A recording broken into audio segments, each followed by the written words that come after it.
Assalamualaikum warahmatullahi wabarakatuh. Waalaikumsalam warahmatullahi wabarakatuh. Apa kabar? Sehat semua? Alhamdulillah.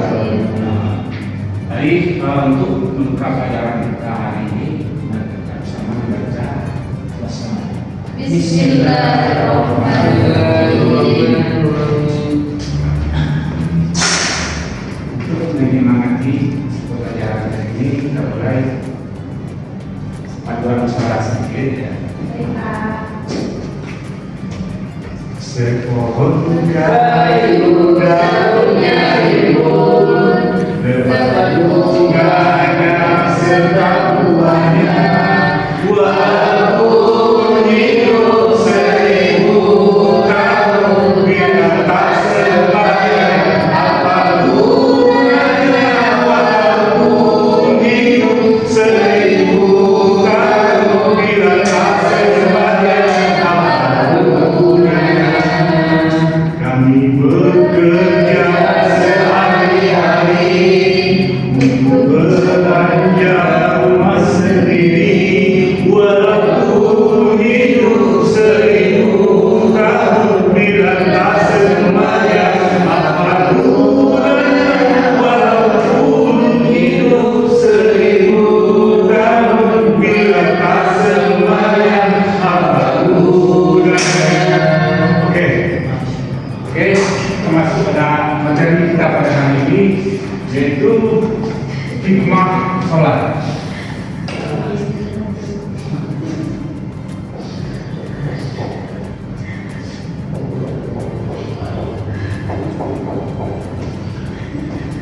Banyak dalil tentang perintah untuk melakukan sholat.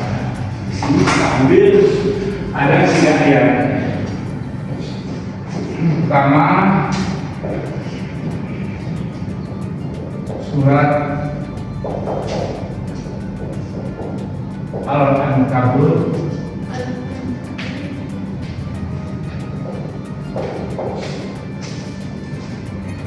ayat ketiga.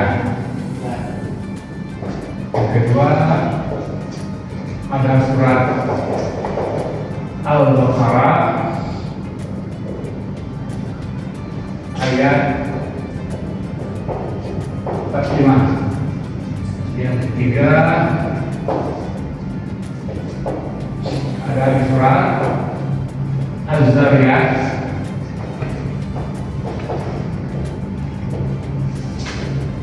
ayat 56.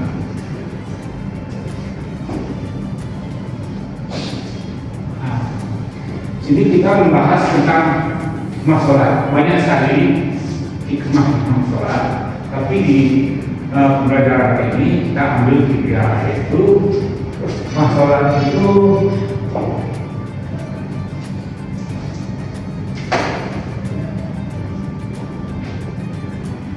membentuk disiplin. Yang kedua,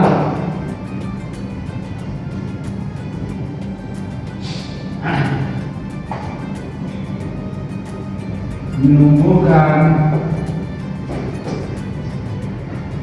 rasa syukur dan sabar.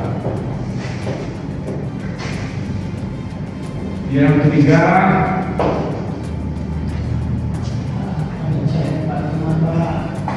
mencegah perbuatan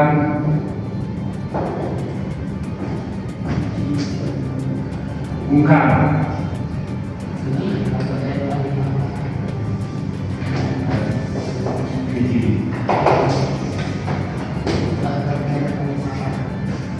Atas yang kembali ke ada yang bisa buka HP, kita bacakan surat Al-Ankabut ayat 4 dan 45.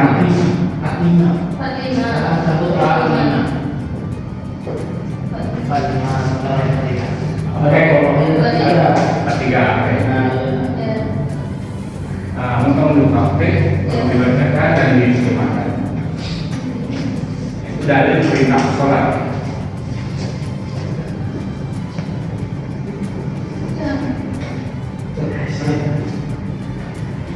Bismillahirrahmanirrahim. Utlu ma uhiya ilaika minal kitabi wa aqimis sholat. Innas sholata tanha 'anil fahsya'i wal munkar wa dzikrullahi akbar wallahu ya'lamu ma tasna'un. Yang artinya bacalah kitab Al-Quran yang telah diwahyukan kepadamu dan tegaklah sholat. Sungguhnya sholat itu mencegah dari perbuatan keji dan munkar. Sungguh hikmat Allah itu lebih besar daripada ibadah lainnya. Nah, terima kasih kepada Anda. Itulah dari salah satu ayat untuk perintah melakukan sholat.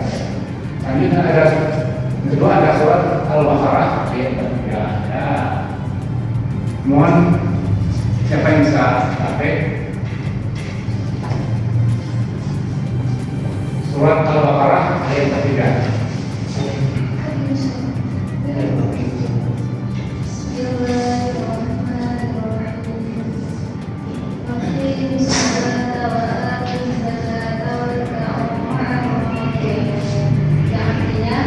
Dan dirikanlah sholat, tunaikanlah zakat dan berdoa bersama orang-orang yang berdoa.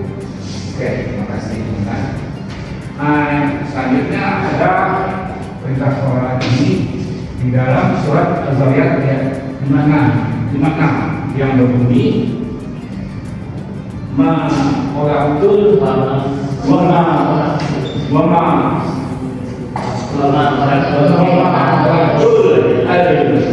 jinna wal insa illa liya'budun. Artinya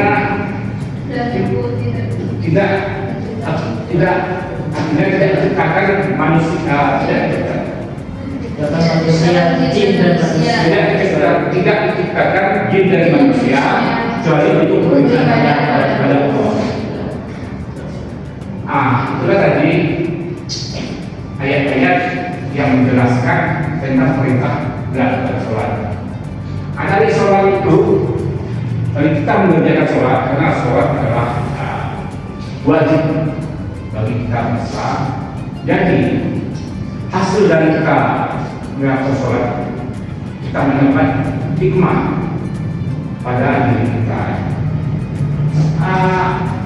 Pada kesempatan ini kita membahas tentang sholat, yaitu kita mengambil 3 dari hikmah sholat. Yang pertama yaitu membentuk disiplin. Membentuk disiplin ini bagaimana ya? Karena sholat ini ya berasal dari diri kita, bahwa untuk melakukan sholat itu yang mana kita harus dalam keadaan bersih. Tentunya kita sholat ini waktunya sudah ditentukan, tidak bisa di luar waktunya. Jadi kalau kita terbiasa melakukan sholat, jadi tertentulah disiplin pada diri kita. Sepertinya untuk melakukan sholat tadi kita harus membersihkan diri, harus mandi, karena syarat ini melakukan sholat harus bersih dan najis. Selanjutnya waktu, karena tentunya subuh, sebelum masuk waktu subuh kita sudah bangun, mandi, baru melakukan sholat. Jadi kalau kita lakukan secara rutin, jadi menjadi suatu kebiasaan yang baik, itulah disiplin. Berpengaruh dengan kegiatan lainnya. Kita karena sudah terbiasa dengan disiplin, maka kegiatan lain akan mengikuti disiplin kita. Yang selanjutnya menumbuh rasa syukur dan sabar. Dengan kita melakukan sholat secara rutinitas, jadi terbentuk pada diri kita tumbuh rasa syukur, yaitu kita menyukuri kehidupan kita kita bersyukur tentang kita sudah diberikan kesehatan, sudah diberikan keimanan. Ada rasa syukur tadi, tumbuhlah kesabaran. Bagaimana? Seandainya kita dikasih musibah atau dikasih kekurangan, kita sabar. Misalnya ada kawan kita yang bagaimana lah, seperti kita tak sabar. Yang ketiga, mencegah perbuatan mungkar dan keji. Ada yang kita rutin melakukan sholat atas sholat waktu, karena hati kita terjaga, atau juga jiwa kita terjaga dimanapun kita pergi. Contohnya, mencegah perbuatan mungkar tadi. Di dalam hati kita timbul, misalnya kata ada yang orang tua, kita mau berbohong minta duit, kan? Minta duit, bilang duit gunanya untuk membayar ini, tapi padahalnya bukan itu, tapi untuk jajan itulah, kan? Itu sudah masuk ke bohong. Tapi kalau kita rutin sholat tadi, itu niat untuk berbohong tadi, kita terjaga, jadi kita terjaga.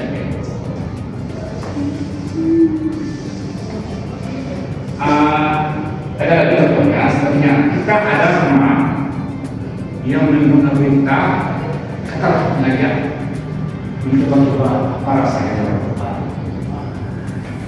Dengan tadi kita sholat, jadi hati kita terjaga, hati kita terjaga sama Tuhan. Bukan tidak baik. Jadi niat kita tidak jadi itu untuk melakukan itu. Sehingga kita diselamatkan. Mencegah perbuatan mungkar itu bukan saja dari dalam diri kita sendiri, masuk dari luar. Misalnya ada kawan kita yang mau menjelaskan kita, kan? Karena kita ini sholat tadi, kita dijaga sama Allah. Kawan yang mau menjelaskan tadi membatalkan niatnya, atau malah dia yang menjelaskan. Sampai sini ada jelas? Baiklah, kita lanjutkan yang tadi, penyemangat tadi. Kami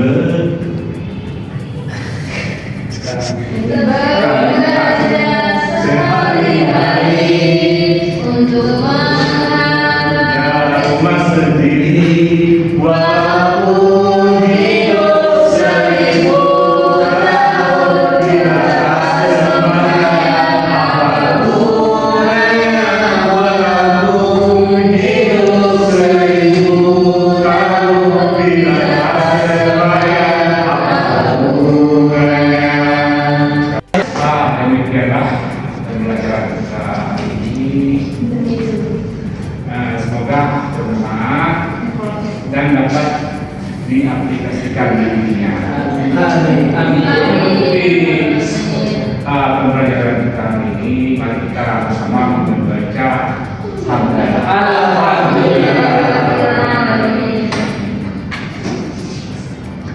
Assalamualaikum warahmatullahi wabarakatuh.